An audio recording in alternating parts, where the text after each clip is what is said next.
نهائي القرن، فاينل دوري ابطال افريقيا 2020 ما بين الاهلي والزمالك، واللي الحقيقه في وجهه نظري تسميته ما كانش فيها اي مبالغه خالص وكانت موفقه جدا.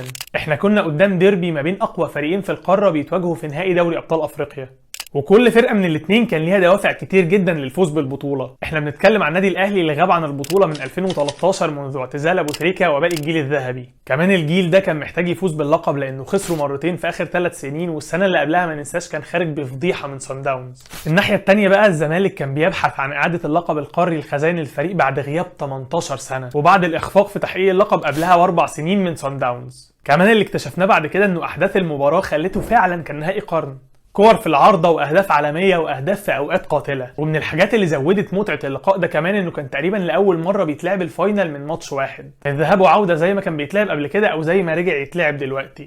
فهم 90 دقيقة مفيش تعويض، مفيش ذهاب وعودة، اللي هيكسب هياخد البطولة. قبل الماتش الفرقتين عندهم شوية مشاكل، فيهم حاجات متقاربة وفيهم حاجات مختلفة عن بعض. الفريقين داخلين بمدربين جداد، الزمالك داخل بباتشيكو اللي بيخلف كارتيرون بعد ما تمت اقالته، والناحيه الثانيه في الاهلي موسيماني بيتولى المسؤوليه خلفا لريني فايلر اللي اعتذر لاسباب اسريه، وكان بكده اول مدرب افريقي يتولى تدريب النادي الاهلي. والقرار ده اتقابل من الاعلام بانقسام كبير جدا. في جزء كان شايف التطور والتقدم اللي موسيماني بيعمله مع صن داونز وان هو فعلا مدرب كبير وهيفرق مع النادي الاهلي، وجزء تاني كان معترض وبشده وشايفين انه ازاي نجيب مدرب افريقي الفريق بحجم النادي الاهلي.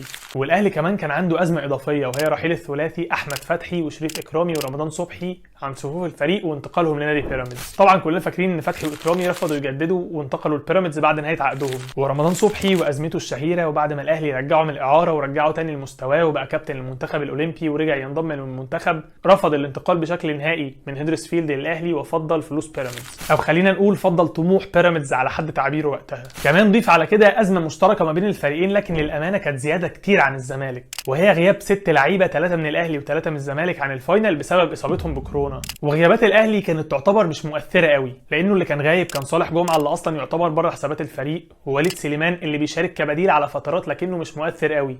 يمكن الغياب المؤثر الوحيد كان غياب اليو ديانج عن وسط الملعب، لكن برضه ديانج كان ليه بديل مميز جدا وهو حمدي فتحي اللي نزل، وتقريبا ما حسيناش خالص بغياب ديانج عن الماتش. اما الناحيه الثانيه فالزمالك كان عنده 3 غيابات مؤثرين بنسبه 100%. عبد الله جمعه الظهير الايسر الاساسي، وفي ظل غياب عبد الشافي للاصابه الطويله وقتها فالزمالك ما كانش عنده اي بديل في الجبهه اليسرى، واضطر بعد كده ان هو يعتمد على اسلام جابر لاعب الوسط في مركز الباك الشمال في لقاء الاهلي والزمالك في نهائي القرن. وكان غايب اوباما اللي كان عنصر مهم في وسط الزمالك. والغياب الثالث المؤثر كان غياب محمود حمدي الونش اللي كان المدافع الابرز في الدوري المصري وقتها. ويبدا اللقاء والزمالك يبدا بتشكيل مكون من محمد ابو جبل في حراسه المرمى، محمد عبد الغني ومحمود علاء قلبين دفاع، ناحيه الشمال اسلام جابر لعدم وجود اي باك شمال جاهز في الفريق، وناحيه اليمين احمد عيد الولد الصغير اللي عنده 18 سنه بس، واللي اضطر باتشيكو يبدا بيه لعدم جاهزيه حازم امام اللي كان لسه راجع من اصابه طويله وقتها.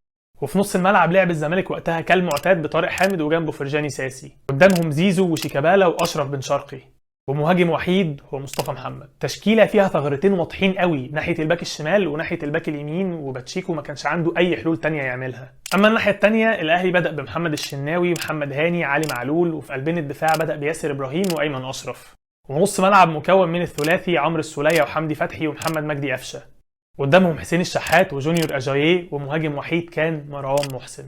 وبينطلق اللقاء وسط ترقب جماهيري غير مسبوق. الماتش بدأ بسيطرة أهلاوية في أول 5 دقايق على أحداث الماتش، وفي الدقيقة 4 كرة طويلة تتلخبط في رجل إسلام جابر اللي بيلعب باك شمال في مركز مش مركزه، وتوصل لحسين الشحات، ولكن أبو جبل بيطلع وبيتصدى الانفراد كان ممكن يبقى هدف أول مبكر جدا. عشان الكرة تروح لكورنر من ناحية اليمين يجي علي معلول وينفذ الكورنر ويطلع عمرو السولية بدماغه، هدف أول للنادي الأهلي في الدقيقة 5.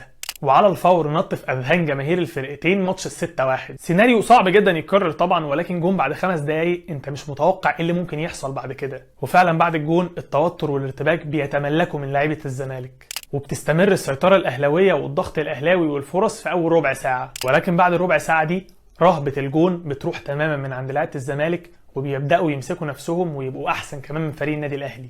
وواحدة واحدة الزمالك كان بيقرب من المرمى وكنا بنستشعر ان الجون جاي. الناحية التانية النادي الاهلي تراجع بشكل غريب جدا، ولكنه مبرر الحقيقة كعادة اللعيب المصري بعد ما بيسجل هدف في ماتش مهم جدا بيبقى راجع كل اللي في دماغه ان هو عايز يحافظ على الهدف ده. في الدقيقة 31 الكرة بتتلعب لشيكابالا ناحية اليمين وهو فاضي ومعلهوش اي ضغط تماما. جونيور اجاييه وعلي معلول الاثنين بيرجعوا لورا يقوم شيكابالا قاطم ومعدي من بينهم هما الاثنين وبيرقص عمرو السولية ويطلع لبره ويشوط ار2 في البعيده، جون، هدف التعادل لنادي الزمالك. هدف اسطوري بكل ما تحمله الكلمه من معنى، ولو الزمالك كان خد البطوله كان الجون ده هيبقى الاغلى في مسيره شيكابالا. جون كان بيعبر عن حاله الفرقتين جوه الماتش في الوقت ده. بعد الجون بتستمر السيطره الزملكاويه على باقي احداث الشوط الاول. في اللحظه دي بتتلعب كره عرضيه خطيره جدا لحسين الشحات والجون فاضي تماما، وما كانش فيه اي صعوبه ان هو يحطها في المرمى ويسجل هدف التقدم للنادي الاهلي. ولكن بغرابه شديده جدا حسين الشحات بيسيب عرض الجون كله ويحط الكره في العارضه، وفي اللحظه دي جمهور الاهلي كله حس ان البطوله خلاص راحت.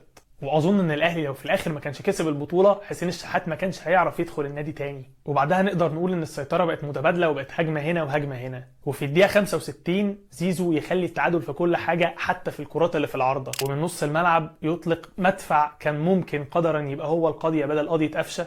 اخر ربع ساعه بقى كانت زي اول ربع ساعه وعادت كفه السيطره مره تانيه للنادي الاهلي.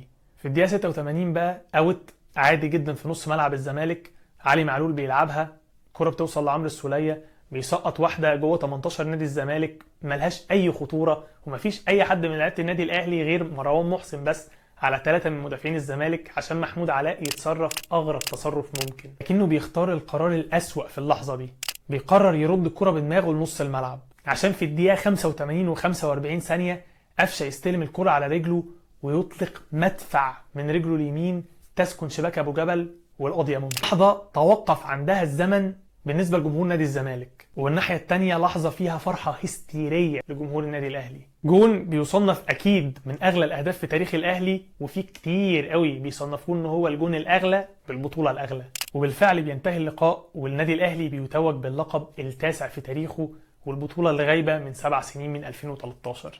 والبطوله دي الحقيقه كانت انطلاقه الجيل حقق بعد كده 3 القاب لدوري ابطال افريقيا وبرونزيتين لكاس العالم للانديه. على الجنب الثاني كانت الرصاصه اللي قتلت الجيل ده في نادي الزمالك. جيل الحقيقه كان قوي جدا، ولو كان استمر كان هيفضل في المنافسه القاريه على اللقب كل سنه. بنتكلم انه التشكيل الاساسي اللي بدا ده في منه 7 لعيبه، والمدير الفني رحلوا عن فريق الزمالك لحد دلوقتي، وما فضلش منهم غير عبد الغني ومحمود علاء وزيزو وشيكابالا. اما الناحيه الثانيه فالتشكيله دي للنادي الاهلي ما رحلش منها غير 4 لعيبه بس، ايمن اشرف ومروان محسن اللي تم استبدالهم بنسخ اعلى بكتير، وجونيور اجاييه اللي اصاباته كانت كتير في الفتره الاخيره والاهلي قرر الاستغناء عنه. ويمكن اللعيب الوحيد اللي الاهلي خسره في التشكيله دي وكان مهم فعلا كان حمدي فتحي اللي رحل للوقرة القطري ب 3 مليون دولار.